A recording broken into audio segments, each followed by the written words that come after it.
dan Islam, sehingga kita malam ini bisa berkumpul kembali di kediamannya Kawanti dengan tujuan dan maksud melanjutkan pengajian kita sebagaimana biasa di malam Sabtu. Kemudian rahmat dan sejahtera sama-sama kita doakan kepada Allah, mudah-mudahan senantiasa diberikan kepada Nabi besar baginda Rasulullah Sallallahu Alaihi Wasallam, pada keluarganya, kepada sahabatnya, kepada tabi'in, kepada tabi'in ulama mutaqaddimin dan ulama mutaakhirin la yaumil. Yang kami muliakan dan yang kami hormati sahibul bait, Kawanti serta keluarga, yang kami muliakan ketua pengajian Persimas yaitu Pak Muhsin, yang kami muliakan segenap pengurus di pengajian Persimas yang senantiasa semangat, yang senantiasa antusias dalam mengikuti pengajian, dan kepada seluruh jamaah yang alhamdulillah selalu mengingat jadwal pengajiannya dan selalu datang dengan keikhlasannya. Mudah-mudahan kita semua dimuliakan oleh Allah Subhanahu wa taala, dan mudah-mudahan kita selalu dalam lindungan Allah Subhanahu wa taala. Jamaah yang dimuliakan oleh Allah Subhanahu wa taala, marilah sedikit kita pelajari mengenai kejadian malaikat yang disebutkan dalam kitab Daqaiqul Akhbar, yaitu mengenai penjelasan tentang kejadian malaikat maut. Jadi ini akan tapi ya namanya pelerdepu, karena salah satu iman kita adalah beriman kepada para malaikat. Hah? Oh, ini artinya alhamdulillah. Kalau seandainya timbul rasa takut dengan sebab mengaji masalah malaikat maut, itu adalah wajilat qulubuhum. Artinya sudah bergetar jiwanya, ada rasa takut. Ya? Innamal mu'minuna alladzi idza dzukirallahu wajilat qulubuhum. Hakikat orang yang beriman ketika disebutkan nama Allah, maka wajilat qulubuhum, bergetar hatinya. Itu tanda-tanda ada rasa takut kepada Allah Subhanahu wa taala. Cuma kalau seandainya kita dengar nama Allah tapi kita tidak ada timbul rasa gemetar hati, apakah kita bukan orang yang beriman? Itu kan jadi pertanyaan juga. Ya, artinya tidak sempurna iman, bukan kita tidak tergolong kepada orang yang beriman, cuma iman kita tidak sempurna. Maka bagi orang yang beriman, yang imannya sempurna tentunya, ketika disebutkan dan mendengar ada sebutan nama Allah, jiwanya merasa bergetar karena takut kepada dosa yang dia kerjakan. Jadi menyebutkan tentang kejadian malik maut dalam hadis daripada Nabi alaihissalam, lama khalaqallahu malikal maut bujiba anil khalaiq bi alfi hijab admuhu akbar minas samawat wal aradin wala subba ma'u jam'il bihari wal anhari ala rasihi ma waqan minhu qatratun ala ardi. Dalam hadis, manakala Allah menciptakan malik maut, malaikat maut, itu pada kali pertama dihijabkan, ditutup dengan jumlah hijab sebanyak 1 juta hijab. Alfin itu jumlahnya 1 juta hijab. Jadi ada penutup sebanyak 1 juta antara malik maut dengan makhluk yang lain. Besarnya malik maut akbar minas samawati wal ard, lebih besar daripada besarnya langit dan bumi. Sebagai perbandingan, walau subba ma'u jamil bihar, seandainya kita dikumpulkan semua air yang ada di bumi dan air yang ada di langit, yang ada di laut dan yang ada di sungai dan juga yang ada di sumur, kemudian semuanya kita taruh di atasnya malaikat maut. Setitik pun tidak jatuh daripada kepalanya malaikat maut. Begitu besarnya malaikat maut. Ya, besarnya lebih besar daripada langit dan bumi. Tentunya air yang ada dalam bumi semuanya seandainya dituangkan di atasnya malaikat maut, sedikit pun tidak akan jatuh ke dalam bumi. Satu titik pun tidak akan jatuh ke dalam bumi. Begitulah ukuran besarnya malaikat maut. Wa anal masyriqina dunya wa magharibiha baina yadayhi. Kemudian masyariqid dunia, artinya dunia yang sebelah timur dan yang sebelah barat hanya berada di tengah-tengah daripada dua matanya malaikat maut. Begitu besarnya. Dari maghrib, dari timur sampai ke barat, seandainya dipandang oleh malaikat maut, keberadaan maghrib dan timur dan barat hanya ada di tengah-tengah mata daripada malaikat maut. Kahawanin qad udi'a alaihi kullu syai'in wa udi'a baina yaday rajulin liya'kulahu fayaqulu minhu masa. Ibaratnya sebuah meja, dalam meja tersebut kemudian kita taruh makanan, penuh makanan di atas meja. Kalau seandainya ada laki-laki datang dan duduk di meja tersebut, melihat makanan itu bagaimana perasaannya? Tentu apa saja bisa dimakan oleh seorang laki-laki ataupun seorang manusia yang duduk di atas kursi menghadap ke sebuah meja, di meja itu dipenuhi dengan makanan. Maka apa saja bisa dimakan. Yang dikehendaki sama manusia itu bisa dimakan. Begitulah para malaikat. Makanya malaikat tidak perlu repot-repot untuk datang ke rumah seseorang yang ingin dicabut nyawanya. Bisa bekerja dengan jarak jauh. Karena besarnya malaikat maut, kalau dipandang ke dalam dunia seolah-olah kecil. Dunia ini kecil sekali. Fakadzalika malaikat maut yuqallibu dunya kama yuqallibul adami baina yadayhi dirhamahu. Kita ambil sebuah dirham ataupun sebuah sebutir uang koin. Kita bolak-balik. Kalau malaikat maut ingin bolak-baliknya dunia, hanya seperti seorang laki-laki membolak-baliknya uang ataupun koin. Begitulah perbandingannya besar daripada malaikat maut. Wa qasudda bisab'ina alfi silsilah. Ketika Allah menciptakan malaikat maut diikat. Jumlah rantai yang diikat malaikat maut sebanyak 1000 rantai. Besar rantainya kullu silsilatin tuluha masiratu alfi amin. Panjangnya rantai yang diikat malaikat maut sama seperti panjangnya jaraknya kita berjalan selama 1000 tahun. Wala ya'lamuna makanahu wala yasma'una sautahu wala duna halahu. Tidak ada yang mengetahui tempatnya di mana berada. Wala yasma'una sautah, tidak pernah ada yang mendengar suaranya.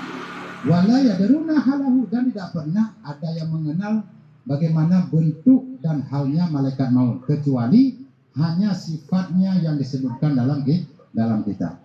Yang menyaksikan langsung besar dan bagaimana bentuk malaikat maut belum ada sampai sekarang. Tapi yakin bahwa malaikat maut ada. Enggak mungkin kita mengingkari adapun tidak beriman, karena ini salah satu daripada rukun iman kita. Salah satu daripada rukun iman percaya kepada malaikat. Maka semua malaikat, baik malaikat maupun kita wajib mempercayai.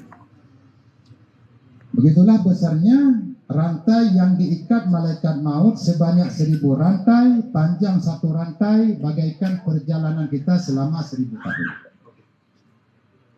Coba bayangkan panjangnya rantai, besarnya rantai bagaimana, wallahu alam. Tapi panjangnya sangat panjang. 1000 rantai diikat malaikat maut, dan dia tidak pernah sama orang lain, dan tidak pernah disaksikan secara langsung, dan tidak pernah mendengar suaranya, dan tidak pernah tahu di mana tempatnya malaikat maut. Wala ila aywatin huwa, dan tidak tahu kita kapan datang. Kapan dia akan datang kepada kita dan menjemput nyawa kita. Falamma khalaqallahu ta'ala al-maut wa sallatallahu alaihi malaikal maut qala malaikat maut ya rabbi wa mal maut. Tapi ketika Allah menciptakan maut, ini malaikat maut bukan maut, yang maut lain lagi. Setelah diciptakannya malaikat maut, kemudian yang kedua Allah menciptakan maut, mati. Ketika Allah menciptakan maut, wasallatallahu alaihi malaikal maut, kemudian memberikan kuasa oleh Allah kepada malaikat maut untuk untuk mengambil maut. Qala malaikat maut, ya Rabbi wa mal maut. Waktu itu malaikat maut belum tahu, walaupun tugasnya sebagai pencabut nyawa, ataupun yang menguasai, yang mengurus tentang mati. Mati itu nggak tahu, mereka belum tahu bagaimana yang dikatakan dengan mati. Fa amarallahu taala hijab anta kasih hatta rahum al maut. Ketika diciptakan maut, Allah memerintahkan penutup dan tabir dan hijab yang ada antara malaikat maut dengan makhluk untuk terbuka.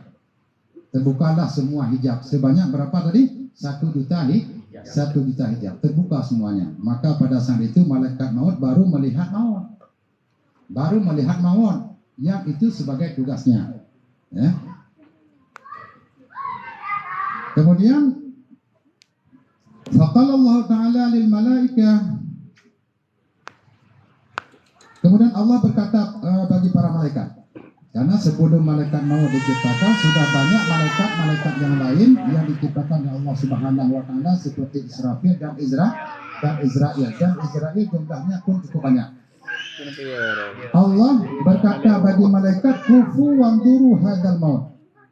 Hai para malaikat, silakan kamu berdiri dan lihatlah kepada maut, bukan kepada malaikat maut. Diperintahkan semua malaikat untuk melihat kepada maut.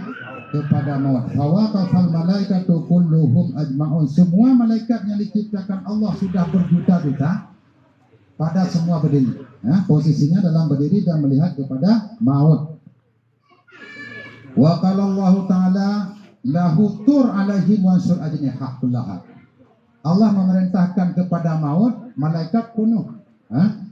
Pada saat itu yaitu sudah berdiri, Allah memerintahkan kepada maut untuk terbang mengelilingi semua malaikat yang ada diciptakan oleh Allah pada waktu itu, dan diperintahkan oleh Allah untuk membuka semua sayapnya malaikat. Wafdah ainak kullaha, dan bukalah mata kalian. Allah memerintahkan kepada para malaikat karena malaikat punya sayapnya disuruh buka, kemudian matanya pun disuruh buka. Falamma tara nazara ilahil malaikat, maut terbang mengelilingi malaikat. Ketika dilihat oleh para malaikat, fakharru maghsyan alaihim alfa'am, maka tersungkurlah para malaikat pingsan ketika melihat maut. Maut yang lagi berputar-putar mengelilingi para malaikat, begitu dilihat oleh para malaikat pada semua pingsan, tersungkur dan pingsan. Begitu kagetnya ketika melihat maut, bukan melihat malaikat falamma afaqu qalu rabbuna akhlaqta 'azama min hadza khalqa. Ketika sadarlah para malaikat daripada pingsannya, bertanyalah kepada Allah Subhanahu wa taala, ya Allah, adakah engkau jadikan makhluk yang lebih besar daripada si maut ini? Kata Allah, ada. Ana khalaqtuhu wa ana 'azama minhu. Aku jadikan yang lebih besar daripada maut, dan aku lebih besar daripada maut. Allah berarti bersifat dengan a'zam, karena kekuasaan Allah itu tinggi, berarti lebih tinggi kekuasaan Allah daripada si maut, walaupun maut bentuknya besar. Waqad yaduqu kullu khalqin minhu, dan sungguh akan merasakan oleh tiap-tiap makhluk yang bernyawa daripada malaikat saja. Ini secara perbandingan akal manusia, malaikat yang begitu besar, sayapnya besar, matanya besar, ketika melihat malaikat maut tersungkur dan semuanya pingsan. Kalau seandainya Allah membuka hijab, bisa dilihat oleh manusia, bagaimana maut datang? Mungkin pada saat itu belum ditarik nyawanya sudah keluar. Awal itu biar roh dia di kodam ditarik oleh malaikat maut. Begitu takalan maut, langsung itu biar roh dia nyanduk dia dan problem menakutkan. Summa qala Allah taala, kemudian Allah berkata, ya Israil khudhu. Siapa yang malaikat pencabut nyawa? Namanya Israil. Allah memerintahkan kepada malaikat Israil, ambil itu. yaitu maut. Faqad salatuka alaih, aku sudah memberikan mandat dan kuasa kepada engkau untuk mengurus maut. Faqala ilahi bi ayyi quwwatin akhidhu fa innahu a'dha minni. Rupanya lebih besar maut daripada malaikat maut. Berkata malaikat maut kepada Allah, ya Allah, bagaimana aku ambil ini maut sedangkan dia lebih besar daripada aku. Bi ayyi quwwatin, tidak punya kekuatan. Fa innahu a'dha minni fa Allahu quwwatan summa akhadha fasakana bihi. Karena malaikat maut merasa lemah dan tidak punya kekuatan untuk mengambil maut, Allah memberikan kekuatan kepada malaikat maut. Ketika dia merasa punya kekuatan, lalu dipeganglah maut dan diamlah di tangannya malaikat maut. Sebesar-besarnya maut, tapi masih bisa untuk diam di tangannya malaikat maut. Itu karena Allah mengirada seperti demikian, ya? Karena diberikan kekuasaan untuk mengurus maut. Faqala al-maut ya Rabbi idzin li hatta unadi fis sama'i marratan. Yani kubra. Kemudian maut minta izin kepada Allah, ya Allah, berikan kekuasaan kepadaku, berikanlah izin kepadaku untuk aku berbicara, aku berteriak sekali saja. Malaikat maut minta kepada Allah untuk diberikan izin berteriak, bersuara hanya sekali. Maka pada waktu itu Allah memberikan izin kepada maut, bukan pada malaikat maut, untuk berteriak bi'a'la sauti. Betapa besarnya suaranya maut. Ketika diberi izin oleh Allah, pada waktu itu dia berteriak, suara yang sangat tinggi, dengan kalimat yang keluar dari mulutnya maut, anal mautul ladzi ufarriqu baina kulli habib.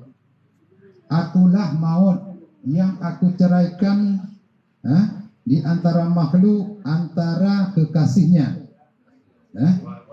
Waalaikumsalam. Silakan. Ya. Jadi perceraian antara seseorang dengan kekasihnya disebabkan yaitu dengan hadirnya maut. Itu kalimat yang pertama yang keluar daripada mulut maut. Anal mautul ladzi ufarriqu bainaz zawji waz zawjah. Akulah yang akan memisahkan di antara suami dan istri. Kalau datang kepada suami, istri selamat tinggal. Kalau datang kepada istri berarti suami selamat tinggal. Wa anal mautul ladzi ufarriqul banat wal ummahat. Kemudian akulah maut yang akan menceraikan di antara anak dan ibunya. Maka ketika dipanggil anaknya, ibunya yang akan tinggal. Kalau ibunya duluan dipanggil berarti anaknya yang tinggal. Wa anal mautul ladzi yufarriqu bainal akhi wal ikhwan. Akulah maut yang akan menceraikan di antara saudara laki-laki dengan saudara perempuan. Wa anal mautul ladzi ukharribud dur wal qusur. Akulah maut yang akan meruntuhkan segala rumah dan akan meruntuhkan segala mahligai ataupun istana. Anal mautul ladzi a'marul kubur. Akulah maut yang akan membangun kubur. Wa anal mautul ladzi utlibukum wa udrikukum walau kuntum fi burujin musayyadah. Dan akulah maut yang akan mencari kalian semua dan aku perdapatkan kalian walaupun berada dalam tong besi. Walaupun kita sembunyi daripada maut, masuk ke dalam sebuah tong besi yang besar, yang sangat tebal, kemudian dikunci, tetap kita akan merasakan iza jaa ajaluhum la yastakhiruna sa'ata wa la yastaqdim. Kullu nafsin za'iqatul maut. Setiap jiwa pasti akan merasakan mati walaupun fi burujin musayyadah, walaupun kita berada dalam tong besi. Wala yabqa makhlukun illa yadukuni. Setiap makhluk yang bernyawa tentunya akan merasakan maut. Artinya akan hadir kita yang sekarang mungkin masih bisa bercakap-cakap, masih bisa berbicara, kita nggak tahu kapan datangnya malaikat maut. Tapi kalau seandainya malaikat maut datang, yang kita khawatirkan belum siap, kan itu saja. Tapi kalau kita jadi seorang talabah, kita jadi seorang yang beramal, kita yang jadi seorang yang kuat ibadah, mau datang sudah siap dan sudah rela untuk kita berpisah dengan jasad dan dengan nyawa. Yang kita khawatirkan di saat datangnya malaikat maut kita belum berada pada posisi siap. Yang lagi urung ipoh dan prajanan. Menyaka siapnya. Karena masalah dia kedipok. Mengambil dampak. Ya, walaupun mirah. Perkennya tapi ya. Cuma punya dengan anak dia ekor kerja tu. Kadang-kadang bisa meninggal. Gara-gara kerja. Gara-gara ekor. Gara-gara kerja. Kita lanjutkan. Wa inal kafira wal munafiq wasyaki idza hadarahumul mautu nawala alaihim wa an yasarihi malaikatul adzab saudul wujuh zur qul uyun. Ini cerita malaikat maut kalau datang kepada orang yang tidak beriman, baik orang kafir, orang munafik ataupun orang-orang yang celaka. Para Majusi, para Yahudi, Nasrani yang tidak mau beriman, mereka yang membangkang, juga para orang yang celaka seperti Fir'aun, Haman. Bagaimana kalau malaikat maut datang kepada orang-orang ini?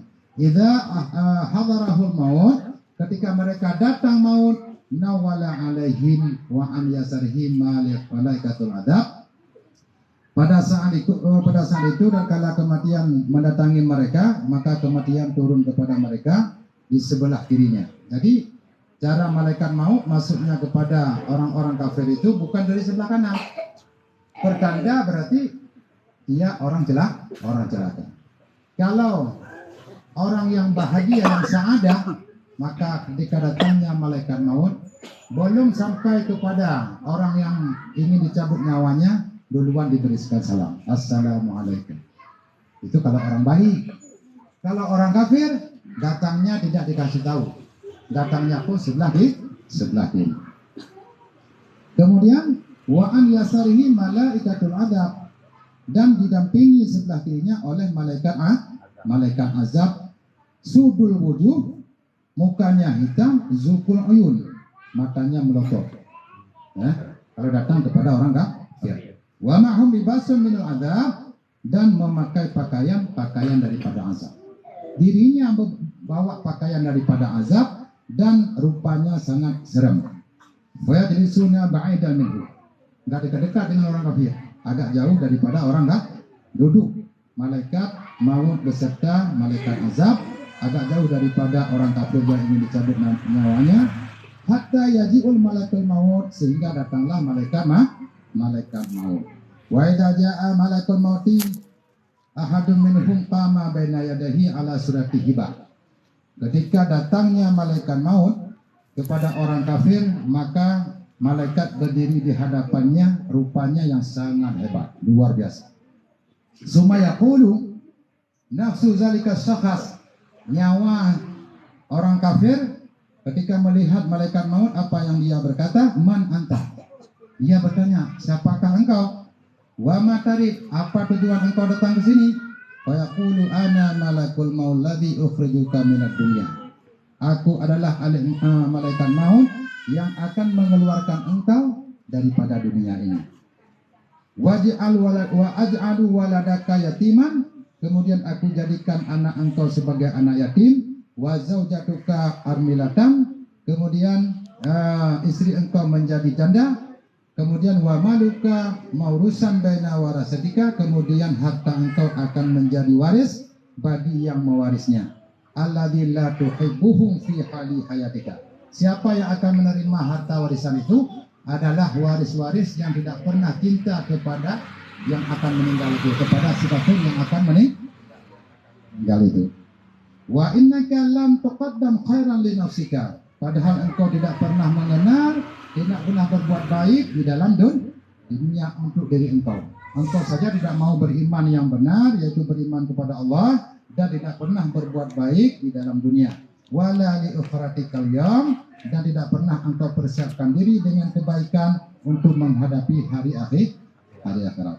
Jitu ilaika li aqbudha rohaka. Aku datang kepada engkau untuk mencabut rohnya engkau.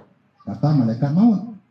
Wa idza sami'a basaksu. Ketika didengar oleh orang kafir yang akan dicabut rohnya, hawala wajhu ilal haid. Maka pada saat itu mukanya dari dasar melihat ke depan, jadi lihatnya ke kanan. Datang malaikat sebelah kanan, dilihatnya lagi, karena malaikat maut sangat kejam, melotot matanya. Begitu dilihat sebelah kanan, dia paling sebelah kiri. Jadi dia nggak mau memandang malaikat maut. Fayara malaikat maut qa'iman bana yadayhi, kemudian melihat oleh malaikat maut pada saat berdiri di hadapannya seseorang orang kafir yang akan dicabut nyawanya. Fayahulu wajhi ilal janibil akhar, ya begitulah berputar-putar mukanya karena dilihat oleh malaikat maut. Ya. Fayara malaikat maut bana yadayhi qa'iman fayaqulu malaikat maut alam ta'rifuni. Ketika datang malaikat maut melihat begini di sana, dilihat di sana, dipaling begini, ditanya oleh malaikat maut, apakah engkau tidak mengenal saya? Ana malakul maut, aku adalah malaikat maut. Alladzi qabattu ruha walidaika, pernah aku cabut roh dua bapak engkau dulu. Wa anta tanzur ilaihima, pada saat itu ketika aku cabut rohnya, kamu hanya bisa tidak bisa berbuat apa? Bisa berbuat apa-apa. Walam tanfa'umal al-yawm akhidhu ruhika, dan tidak bermanfaat keduanya hari ini di saat aku ambil roh engkau, hatta yandur auladuka wa aqrabuka wa rufuqauka.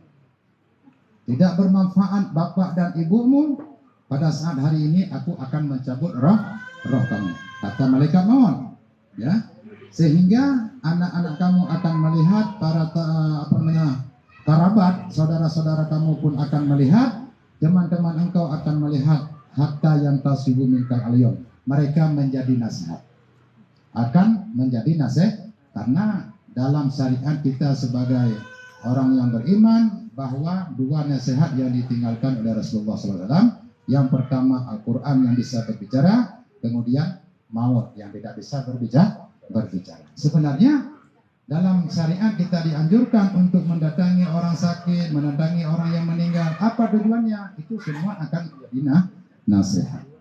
Hari ini teman kita yang yang pergi kepada Allah ataupun yang pulang kepada Allah, mungkin tidak jauh kemudian kita akan menyusul dan kita akan mempersiapkan diri untuk menghadapi maut ini. Maka kalimat yang diutarakan oleh malaikat maut kepada orang kafir ya seperti demikian. Jadi ketika dia melihat bapak dan ibunya, dia tidak akan menjadi nasihat. Ketika ayahnya mati, bapaknya mati. Hari ini aku akan mencabut roh kamu dan akan dilihat oleh anak-anak kamu, saudara-saudara kamu, kemudian para teman-teman kamu. Hatta yang tasrifu minkal yam, ini akan menjadi pelajaran bagi mereka. Wa ana malakul mautil ladzi qad afnaitu minal qurunil madiyah. Dan ketahuilah, kata malaikat maut, akulah malaikat maut yang aku hilangkan semua daripada kurun-kurun yang lalu. Orang-orang yang sudah mati berapa puluh ribu tahun, kemudian orang-orang yang mati daripada zaman yang dahulu, itu semuanya gara-gara malaikat man huwa aksar kuatan minka. Ada enggak yang lebih kuat daripada engkau, kata malaikat maut? Wa asaru waladan min auladika, adakah yang lebih banyak anak daripada anak engkau? Summa yaqulu lahul malakul mauti kaifa ra'aita dunya. Bertanya malaikat maut kepada orang kafir, pada saat ini bagaimana engkau melihat dan memandang dunia ini? Fa yaqulu ra'aituha mukarahatan ghadarah. Baru hari ini aku melihat dunia ini menjadi sangat saya benci, dan dunia ini sangat kotor. Ketika orang kafir ingin mati, baru pada saat itu ia mengaku bahwa dunia ini tidak ada manfaat apa-apa. Yang berapa puluh tahun dia berusaha mengumpulkan dunia sehingga dia tidak mau beriman kepada Allah, pada hari itu dia benci rupanya yang dia cintai di dalam dunia. Dan penyesalan itu juga tidak membawa kepada manfaat lagi bagi orang kafir. Summa yakhluqullahu ta'ala dunya ala suratin fataqulu dunya ya asi. Kemudian Allah menjadikan dunia dalam sebuah bentuk. Dunia pun berbicara di saat orang kafir akan mati. Yang dikatakan oleh dunia, ya asi, wahai yang berbuat maksiat di dalam dunia, amma tastahi anta adnabta fi dunia. Apakah ketika engkau melakukan perbuatan maksiat dalam dunia tidak pernah malu kepada Allah Subhanahu wa taala? Itu kata dunia. Yang ketika dia akan mati. Jadi dunia juga akan berbicara kepada orang kafir yang mau mati. Tidak pernah engkau merasa malu pada saat engkau melakukan perbuatan maksiat.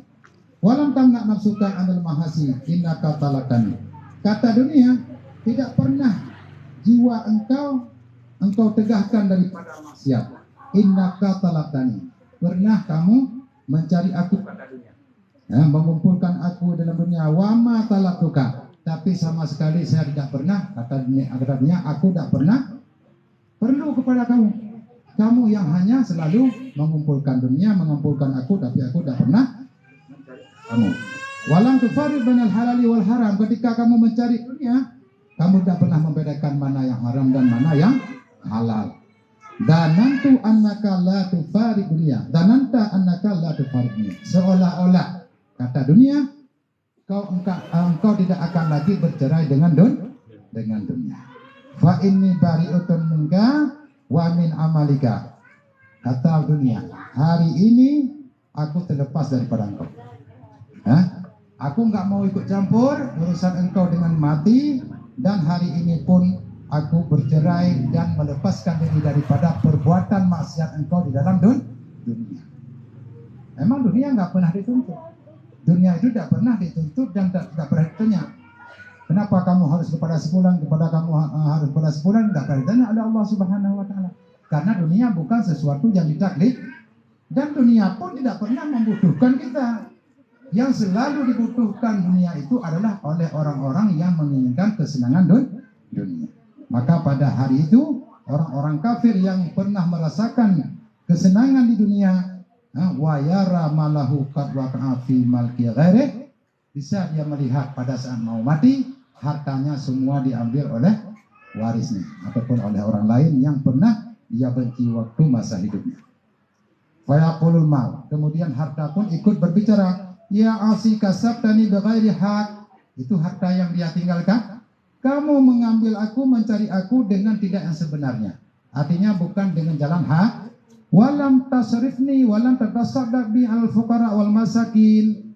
Tidak pernah engkau pergunakan aku, kata harta, dan tidak pernah engkau bersedekah alal fuqara wal masakin, kepada orang-orang fakir dan miskin. Al yawm qad waqa'at fi milki ghairi, aku akan jatuh kepada orang lain hari ini. Bukan lagi hak engkau, milik engkau, tapi aku akan berada di tangan orang lain. Wa dzalika qauluhu ta'ala, dalam Al-Qur'an Allah berfirman, yauma la yanfa'u malun wala banun illa man atallahu biqalbin salim. Pada hari itu ketika dicabutnya roh orang kafir, la yanfa'u malun wala banun, harta, anak itu tidak bermanfaat lagi bagi dia. Semua akan menjadi harta akan jatuh kepada orang lain, anak juga akan mencari kesenangan dunia lagi, yaitu dengan dia miliki kesenangan daripada orang tuanya. Illa man atallahu biqalbin salim, kecuali Allah mendatangkan, memberikan bagi seorang itu biqalbin salim, dengan hati yang sejahtera. Itulah pemahamannya sebagaimana yang telah kita jelaskan. Yaqulu rabb irji'una la'alli amalu salihan. Kemudian ikun, ataupun berkatalah si kafir yang mau mati, ya Tuhanku. Pada hari itu yang ketika mau mati sempat mengatakan, irji'un, ya Allah, wahai Tuhanku, irji'un, kembalikan saya kepada dunia. La'alli amalu salihan, mudah-mudahan aku bisa beramal dengan amal yang saleh.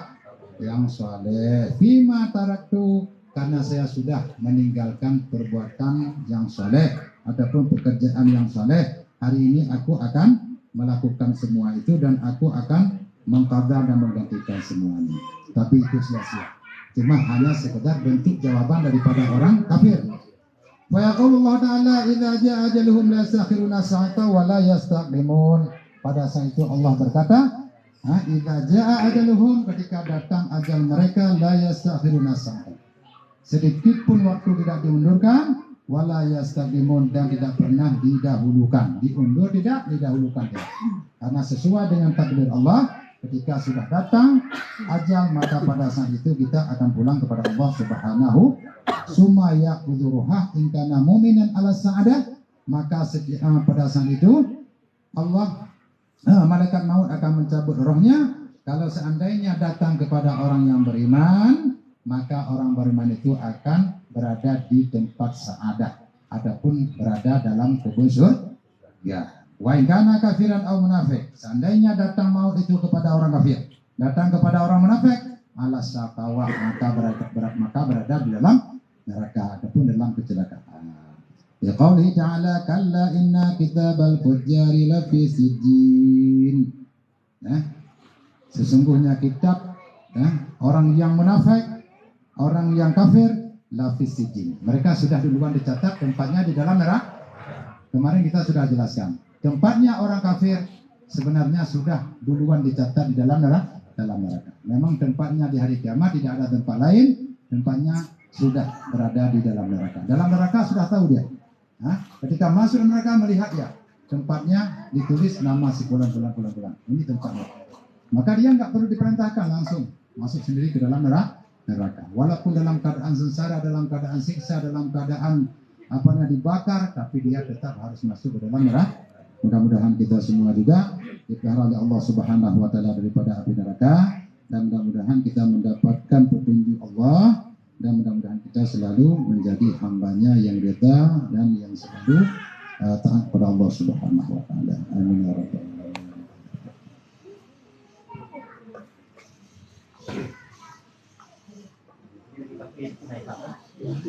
Menyewati akhirat apa yang naik? Ya, karena kafir tempatnya sudah di neraka, tidak dihisab lagi. Nanti ada kebaikan. Jadi kalau hanya sebelah nggak perlu dihisab. Yang beratnya sebelah kiri. Memang sebelah kanan nggak ada yang mengimbangi sedikit pun, bakal dihisab. Logikanya begitu. Maka mereka begitu bangkit di hari kiamat, melewati siksaan-siksaan di hari kiamat, itu belum kepada neraka. Masih dalam hasyar pun mereka sudah merasa sengsara. Dan berat sengsaranya daripada berada di alam barzakh ataupun di alam kubur. Dia akan merasakan siksaan dari pertama di hasyar ketika dibangkit pada waktu itu kemudian sebentar dia datang azab. Yang disebutkan matahari hanya satu padi di atas kepala, itulah bagi mereka yang kafir yang tidak mau beriman.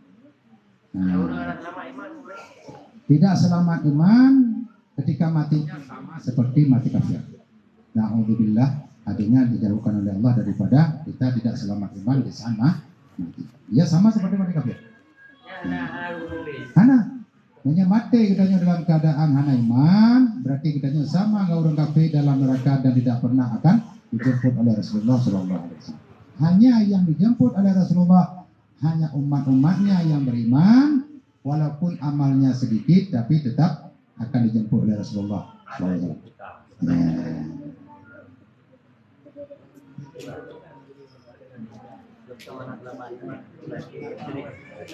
Dan ada orang beriman, sehingga pada saat akan menghadapi sakratul maut, dia mengerjakan satu perbuatan murtad. Yang disebutkan dia mati kafir, jelas karena dia melakukan perbuatan murtad. Kam min amalin yatasawwaru bi suratil akhirah. Lakin bisuir. Jadi amal itu menjadi amal dunia gara-gara berniat. Kitanya tak buat le perbuatan yang beramal akhirat. Tapi bate akhir kitanya karo tak buat perbuatan yang enggak karuh murtadnya itu tanda-tanda orang mati di di dalam hana iman, ya hana selamat iman. Kan artinya perakan katanya tak kalian memang hanya hana iman ataupun bukan kata-kata murtad, tapi roh kubuk sebuah perbuatan yang gaknya menjadi orang kafir ataupun murtad yang ke hana selamat iman. Nanti dia juga yang jelas, orang hana selamat iman.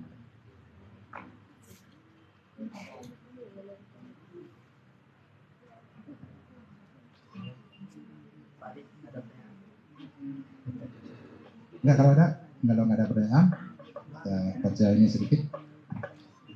Masih.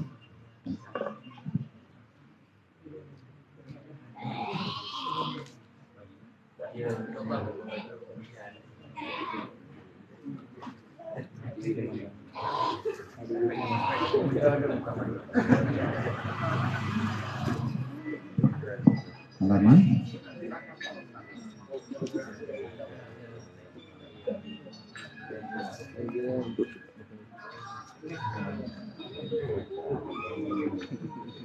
Halaman 76.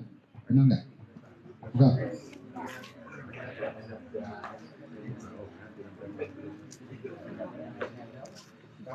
Halaman 82. Baris halaman 82 ya. Mbak Sadang dari Yu Baris adalah fadilah zikir. Balik dikurung. Baris yang ke-9 dari bawah halaman 82. Hitungan dari bawah baris ke-9.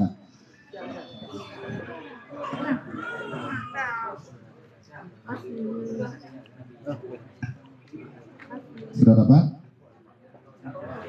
Ya Rabbi bil Mustafa balligh maqasidana waghfir lana ma ya wasi'al karami ya Rabbi bil Mustafa balligh maqasidana waghfir lana ma ya wasi'al karami ya Rabbi bil Mustafa balligh maqasidana waghfir lana ma ya wasi'al karami. Allahumma shalli wa sallim wa barik alaihi wa ala alihi. A'udzu billahi minasy syaithanir rajim. Bismillahirrahmanirrahim.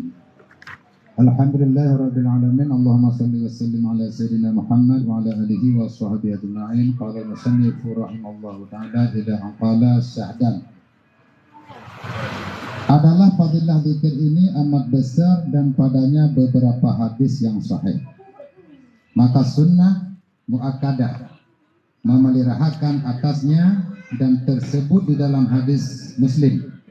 Sabda Nabi Sallallahu Alaihi Wasallam, barang siapa mengambil wudhu kemudian maka dibacanya asyhadu an la ilaha illallah hingga datang kepada abdu wa rasuluhu, niscaya dibukakanlah baginya 8 pintu surga, maka lagi akan masuklah ia ke dalamnya daripada barang pintu yang dikehendakinya akan dia, dan menambahi demizi atas riwayat Muslim, Allahumma ja'alni hingga minal mutatahhirin.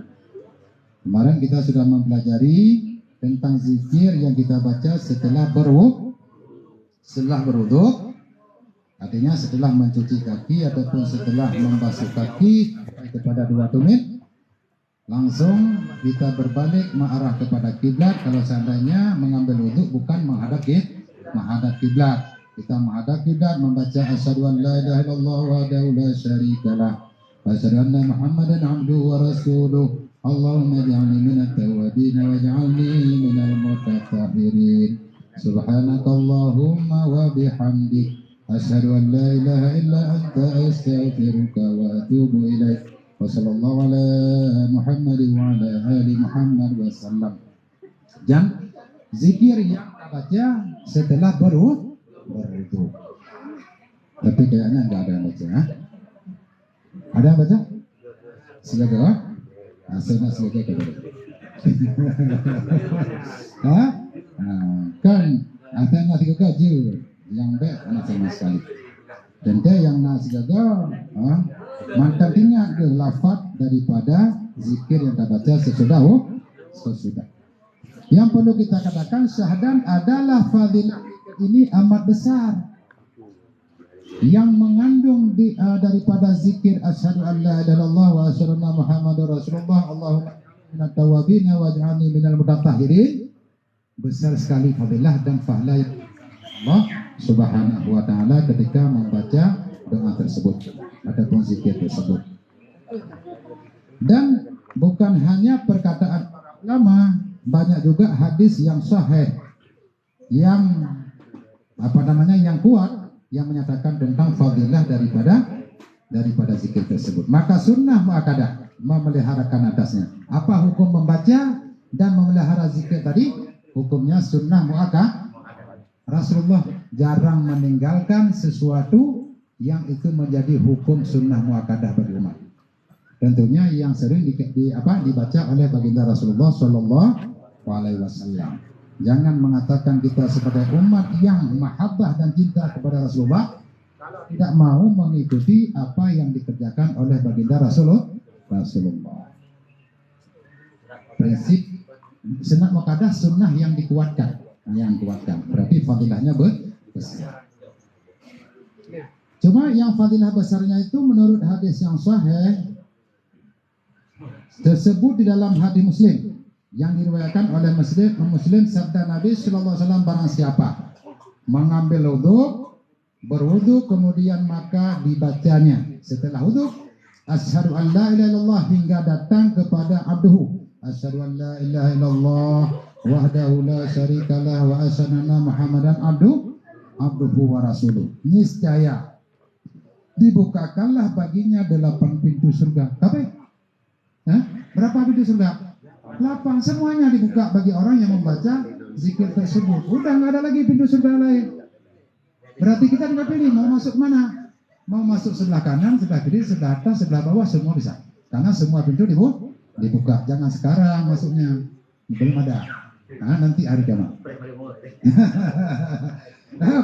Perah malaikat bunuh oleh. Setelah ada perah malaikat bunuh, kemudian dia akan jalani oleh timbangan segala macam baru kita kepada pintu surga. Dan mudah-mudahan timbangan kita lebih berat dengan zikir ini. Maka lagi akan masuklah ia ke dalamnya daripada barang pintu yang dikehendakinya akan dia. Jadi bisa pilih. Ini jangankan punya kesempatan untuk pilih, kita masuk surga yang diperintahkan oleh Allah kemana saja juga sudah sangat bermanfaat dan sangat bahagia kita. Apalagi ada jatah pilih. Ini coba bayangkan di dalam dunia aja kalau kita diberikan jatah pilih, tentunya kita bisa memilih yang terbaik di antara yang kita pilih itu. Enggak kita pilih seandainya ada hadiah dikasih, kita terima juga. Walaupun nggak bisa pilih, yang dikasih tidak terima. Apalagi nanti di akhirat pintu surga sudah dibuka, kita mau masuk kemana aja, silakan. Itu sudah dibuka. Dan ini bukan hanya perjanjian-perjanjian yang tidak mendasar. Ini adalah kata baginda Rasulullah Sallallahu Alaihi Wasallam. Kalau saya baca gimana? Bisa dapat? Dapat, asal kita benar-benar membaca dengan keikhlasan karena perintah ataupun perintah sunnah yang muakkad. Paham kan? Kemudian dan menambahi Tirmizi, dalam riwayat Tirmizi ada tambahan Allahumma ij'alni hingga minal mutatahhirin. Bagaimana? Allahumma ij'alni minat tawwabina waj'alni minal mutatahhirin. Dan rekam Pak. Dan rekam ingatlah. Allahumma ij'alni minat tawwabina waj'alni minal mutatahhirin. Ini tambahan. Maka ketika selesai daripada wudu, asyhadu an la ilaha illallah wa asyhadu anna muhammadar rasulullah wa asyhadu anna muhammadan abduhu wa rasuluh. Allahumma ij'alni minat tawwabina waj'alni minal mutatahhirin. Tambahannya. Kalau saya tidak mau nambah gimana? Bisa kita padakan dengan asyhadu an la ilaha illallah wa asyhadu anna muhammadan abduhu wa rasuluh. Karena dalam riwayat Tirmizi ada tambahan. Ketika ada tambahan dalam riwayat lain dan tujuannya satu, maka pemahamannya apa? Dua-duanya bisa kita pakai. Kalau yang sempurnanya kita lengkapi yaitu dengan riwayat Tirmizi juga. Berarti setelah membaca asyhadu an la ilaha illallah wa asyhadu anna muhammadan abduhu wa rasuluh, Allahumma ij'alni minat tawwabina waj'alni minal mutatahhirin, maka lebih sempurna. Dan lagi tersebut dalam hadis riwayat Hakim, sabda Nabi sallallahu alaihi wasallam, ini hadis-hadis yang kuat semua yang menjadi bukti tentang zikiran tadi. Barang siapa mengambil wudu kemudian maka dibacanya subhanakallahumma wa bihamdik hingga akhirnya, niscaya disuratkan baginya pahala yang amat besar di dalam suatu kitab. Allah menulis amal bacaan zikir tadi yaitu di sebuah buku yang sangat besar di dalam suatu kitab. Maka dicap atasnya dengan cap. Bukan hanya ditulis amal kita oleh Allah Subhanahu wa taala yang diperintahkan kepada Malaikat menulis amal kebaikan sebulan sudah mengucapkan kalimah dan zikir tadi. Allahumma apa? Subhanakallahumma wa bihamdika asyhadu an la ilaha illallah wa astaghfiruka wa atubu ilaik. Yang menunjuki kepada kesempurnaan yang ketiga dalam membaca zikir setelah berwudu. Paham kan? Maka setelah ditulis amal kita di sebuah buku, kemudian distempel oleh malaikat. Ini berarti sah.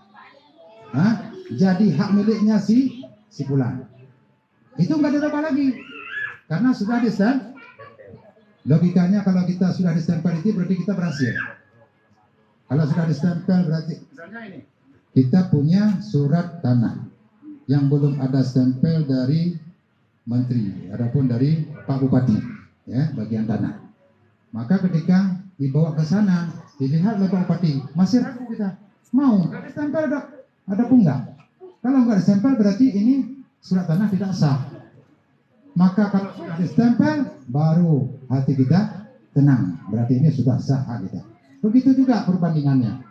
Amal yang kita kerjakan, kalau malaikat sudah sudah distempel, sudah dicap, berarti itu sudah sah, itu amal milik kita sampai hari kiamat besok.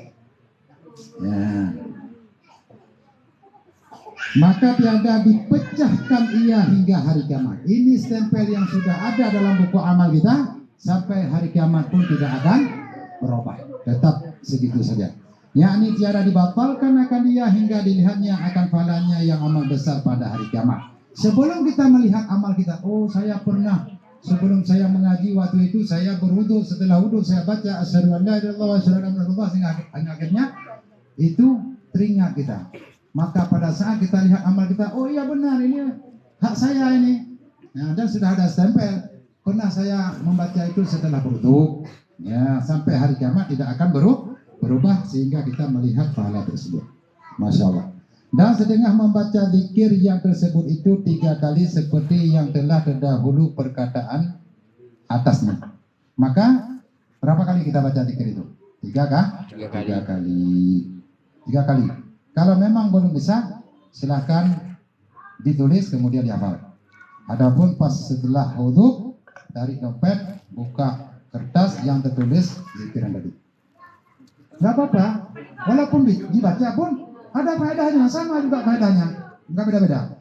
Ya, cuma kalau bisa dihafal, hafalannya juga betul, lebih bagus.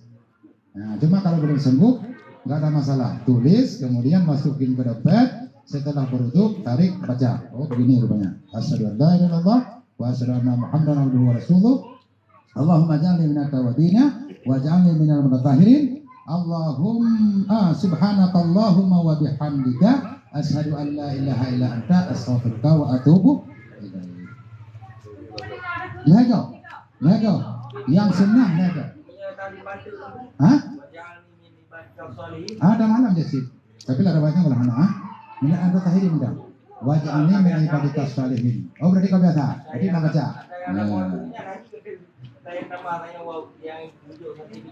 Oh. Waj'alni min ibadikas salihin riwayat adalah. Riwayat dan hadis yang menyatakan Allahumma ja'alni minat tawabina waj'alni minal mutatahhirin, tapi diawali dengan itu dulu. Kemudian ujungnya baru waj'alni min ibadikas salihin. Boleh. Adapun segala doa yang masyhur pada tiap-tiap membasuh anggota, maka yaitu tiada asal baginya di dalam segala kitab hadis itu, seperti yang telah disebutkan akan dia oleh Imam Nawawi. Ada setiap kita membasuh dan menyapu ada zikir tersendiri. Adapun ada doa yang diajari oleh para ulama. Namun itu kalau kita mau bertanya mana hadisnya, enggak ada. Kalau kepingin buktinya hadis Rasulullah tidak ada pada membasuh setiap anggota. Cuma kalau nggak ada hadis apa baik kita lakukan ataupun tidak? Ya kalau memang ada doa yang kita dapat yang dikatakan oleh ulama bukan kita karang sendiri, silahkan beramal, nggak ada masalah. Itu min fadhail amal. Tujuan untuk melebihkan amal. Yang pasti menurut keterangan para ulama itu tidak berdasarkan hadis. Seperti yang disebutkan akan dia oleh Imam Nawawi. Imam Nawawi adalah ahli zikir. Beliau juga punya tarikat zikir dan beliau mengarang kitab yang namanya Azkar Nawawi. Tapi dalam hal ini tidak beliau menyebutkan ada hadis tentang doa-doa yang masyhur yang dibaca setiap melakukan anggota wudu ataupun membasuh dan menyapu anggota wudu. Di dalam Minhaj, dan jika dibilangkan oleh Imam Rafi'i di dalam Muharrar akan doa itu daripada sunnah wudu sekalipun, tapi Imam Nawawi tetap tidak ada hadis, walaupun secara pendapat para ulama termasuk Imam Rafi'i. Imam Rafi'i siapa? Imam Ghazali, Imam Rafi'i itu juga bagian daripada yang ahli tasawuf dan juga ahli fikih. Dalam kitab Muharrar, doa itu daripada sunnah wudu sekalipun, menyebutkan bahwa doa-doa yang dibaca setiap membasuh dan menyapu termasuk sunnah. Walaupun Imam Rafi'i mengatakan demikian, namun tidak berdasarkan hadis. Tetapi jika dibacakan dia, maka tiada mengapa. Hanya saja juga tiada sunnah. Kalau seandainya kita baca, kalau menurut Imam Nawawi itu tidak ada sunnah. Cuma kalau kita baca silakan. Dan jika waridiyah di dalam beberapa tarik yang dhaif sekalipun, kalau dipelajari ataupun diperiksa tentang bukti doa-doa tersebut, ada hadis-hadis yang dhaif, tapi tidak menunjuki kepada membacanya sunnah. Karena bahwasanya sekalian tarik itu gugur tiada kebilangan. Banyak perawi dalam hadis tersebut yang digugurkan. Tidak pernah kita dengar siapa-siapa yang yang merawikan hadis ataupun yang terlibat dalam sebuah tarik ataupun sanad daripada hadis tersebut. Karena tiada sunyi ia daripada dusta ataupun dituahmahkan dengan dusta. Karena kalau seandainya tidak lengkap perawi dalam sebuah jalan ataupun turuk hadis, maka dikhawatirkan yang tidak disebutkan ini adalah bahagian daripada pendusta. Adapun tidak yang sebenarnya, mungkin itu dusta. Nah, maka perawi hadis pun kalau yang sahih sudah ketahuan, yang tidak sahih banyak. Yang merawikan hadis kadang-kadang tidak ada dasar dan tidak ada tariknya ataupun jalur yang kuat, maka akan menjadi dusta ataupun menjadi tuhmah tentang kedustaannya. Dan syarat mengamalkan dengan hadis yang dhaif pada segala fadilah amal, bahwa janganlah terlalu sangat dhaifnya. Inilah yang tersebut yang berupa. Kalau ingin kita beramal dengan hadis yang dhaif, boleh, tapi jangan terlalu dhaif. Maka tingkatan hadis yang kalau kita pelajari, ada hadis kuat yang dinamakan dengan hadis sahih. Di bawah sahih ada hasan. Dan si hasan itu ada hadis yang namanya hadis hasan. Hadis hasan ada lizatih dan lighairi. Hadis sahih ada lizatih dan lighairi. Maka dua-dua ini bahagian daripada hadis yang kuat. Kalau hadis yang maqtu', ini adapun maudhu, semuanya ini adalah daripada hadis yang dhaif. Kalau hadis yang maqtu' adapun yang maudhu, memang tidak ada sanad yang kuat, maka boleh dikatakan itu hadis yang dirawi adalah sangat dhaif. Maka bagaimana hukum berpegang dengan hadis tersebut? Tidak boleh sama sekali. Karena syarat untuk bisa beramal jangan terlalu dhaif. Paham kan? Adapun yang disebut dalam Mughni dan Nihayah, maka bahwasanya Syekh Ramli Kabir telah memfatwakan ia dengan sunnah membaca doa yang tersebut itu. Doa yang kita baca setiap membasuh dan menyapu, kata Syekh Ramli Kabir di dalam kitab Mughni dan Nihayah, kalau menurut beliau sunnah membaca doa itu. Tatkala membasuh anggota anggota wudu. Dan yang dimakannya akan dia, termasuk ini salah satu pendapat yang kuat, karena bahwasanya doa itu diriwayatkan ia daripada Nabi Shallallahu Alaihi Wasallam, daripada beberapa tarikh, daripada beberapa jalur hadis di dalam tarikh Ibnu Hibban dan lainnya. Dan jika ada yang F sekalipun, walaupun hadisnya ada F, tapi bisa beramal, karena hadis yang F itu diamalkan dengan dia pada segala fadilah amal. Kalau hadis F untuk mendapatkan fadilah amal, silakan beramal, tidak ada masalah. Maka sayubianya dibaca segala doa yang masyhur itu pada tiap-tiap membasuh anggota disunatkan dibaca. Buat dengan doanya, maka dibaca tatkala membasuh dua tapak tangan ketika membasuh sunnah. Apa yang kita baca? Allahumma fadh yadayya min ma'asika kulliha. Ya Allah, hai Tuhanku, peliharakan olehmu kiranya akan dua tanganku daripada segala maksiat akan dikau sekaliannya. Kalau sering kita baca doa ini, insya Allah berat kita melakukan maksiat. Begitu ada punya orang ketinggalan, mau ngambil, nggak jadi. Kenapa? Ingat, kita sering membaca Allahumma fayyadai ma'asika kulliha. Ya Allah, peliharakanlah tanganku ini daripada segala maksiat kepada engkau. Nggak jadi kita ambil. Mungkin berkah dengan doa yang kita baca setiap mencuci dua tangan. Nah, karena akan kiranya akan dua tanganku daripada segala maksiat akan dikau sekaliannya. Dan dibaca tatkala berkumur-kumur. Ketika berkumur-kumur, memasukkan air ke dalam mulut. Allahumma aini ala dzikrika wa syukrika. Artinya, hai Tuhanku, tolongi olehmu kiranya akan daku atas menyebut-nyebut akan dikau dan syukur akan selalu kita membaca doa itu. Allahumma aini ala dzikrika wa syukrika wa husni ibadatik. Itu memang doa yang dianjurkan untuk kita baca. Ya Allah, tolonglah aku untuk menyebut engkau ataupun berzikir kepada engkau dan bersyukur kepada engkau. Dan dibaca tatkala memasukkan air ke hidung.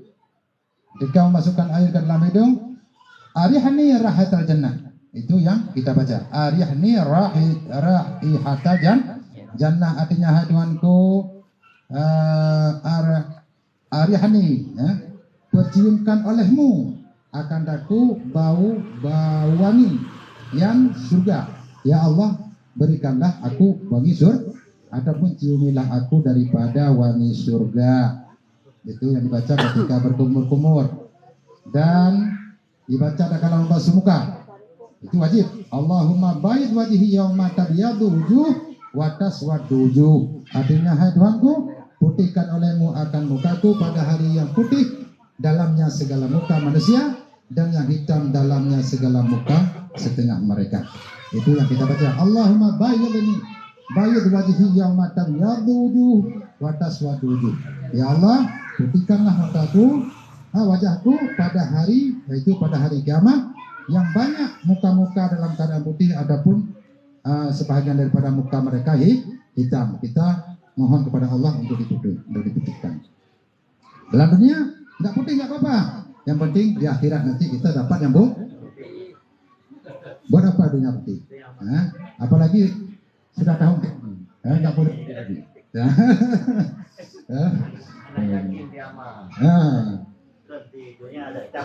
Aman.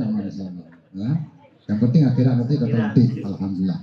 Dan dibaca tatkala membasuh tangan kanan. Allahumma adini kitabi biyamini wa hasib sabayasi. Ya Allah, artinya hai Tuhanku, berikan olehmu suratan amalku pada kananku, dan kirai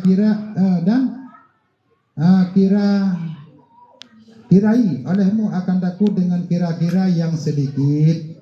Itu yang kita baca. Allahumma atini kitabi. Ya Allah, berikanlah kitabku, bukuku nanti di hari kiamat dengan tangan kanan. Kalau memang kita dapat buku dengan tangan kanan, maka kita salah satu daripada kebahagiaan. Jadi orang yang bahagia. Maka kita berdoa kepada Allah. Allahumma atini kitabi biyamini wa hasibni, dan hisabkan aku dengan hisaban yang sedikit. Kasihan orang menunggu lama-lama. Nah, di hari kiamat ketika diperiksa amal kita 10 tahun belum selesai. Ya, kita diberikan umur panjang, kita pergunakan kemana, punya harta kita pergunakan kemana, ini satu-satu akan dihisap nanti di hari kiamat. Maka orang lain pada nunggu. Jadi kita dipanggil kita 10 tahun belum selesai. 1 tahun bagaikan 100 tahun ini ya lamanya. Masya Allah. Jadi kelamaan orang gara-gara kita dihisap. Maka kita mohon pada Allah mudah-mudahan kita jangan lama dihisap. Hisapnya sedikit. Dan dibaca dari kalam basuh tangan kiri, Allahumma la ta'tini kitabi bisimali wala mi wara'i dhari. Artinya, hai Tuhanku, jangan kiranya engkau berikan akan daku kitab suratan amalku pada pihak kiriku dan jangan daripada pihak belakangku. Kita mohon kepada Allah, ya Allah, jangan engkau berikan kitab dan buku nanti di hari kiamat, yaitu yang saya ngambil dengan tangan kiri, dan jangan dari belakang. Kok bisa dari belakang? Bisa, karena dari kiamat nanti ada juga yang diberikan kitabnya ngambilnya lewat belakang. Tanda-tanda kecelakaan. Dan dibaca kalau menyapu kepala, Allahumma harim syari wa basari alan nar. Artinya, hai Tuhanku, haramkan olehmu akan rambutku dan kulitku atas api neraka. Ketika membasuh kepala, jangan membasuhlah menyapu, karena tidak membasuh yang disunahkan menyapu kepala. Pada saat itu kita baca apa? Allahumma harim syari, ya Allah, haramkan, tegahkan rambutku, wabasari dan kulitku daripada neraka. Dan dibaca dalam menyapu dua telinga. Yang kita baca, Allahumma ja'alni minal ladzina yastami'una al-qawla fayattabi'una ahsanah. Allahumma ja'alni, artinya, hai Tuhanku, jadikan olehmu kiranya akan aku setengah daripada segala mereka yang bercahaya mendengar mereka akan perkataan, maka mengikut mereka itu akan yang sebaik-baiknya. Itulah kita ketika mendengar perkataan yang baik, maka kita ikut sesuai dengan perkataan, tidak kita mukhalafah dan tidak kita menghingga. Dan dibaca dalam basuh dua kaki, Allahumma sabit qidami ala sirat yauma nazala bil aqdam. Ya Allah, hai Tuhanku, tetapkan olehmu kiranya kedua tapak kakiku atas titian pada hari gelincir dalamnya segala tapak kaki manusia. Maka selalu kita mohon kepada Allah, tetapkan mudah-mudahan nanti di hari kiamat ketika ingin kita melewati sirat, orang-orang kafir pada jatuh ke dalam neraka. Orang-orang yang celaka semuanya pada jatuh dalam neraka. Orang-orang yang buruk, orang-orang yang maksiat semuanya akan jatuh ke dalam neraka. Tidak bisa melewati sirat dan titian. Kita mudah-mudahan dipelihara oleh Allah daripada jatuh ke dalam neraka. Amin ya rabbal alamin. Mudah-mudahan kita menjadi hamba-hambanya yang taat kepada Allah dan mau beramal sesuai dengan aturan yang telah kita belajar. Amin ya rabbal alamin. Nah, pertanyaan yang Marisan, silakan.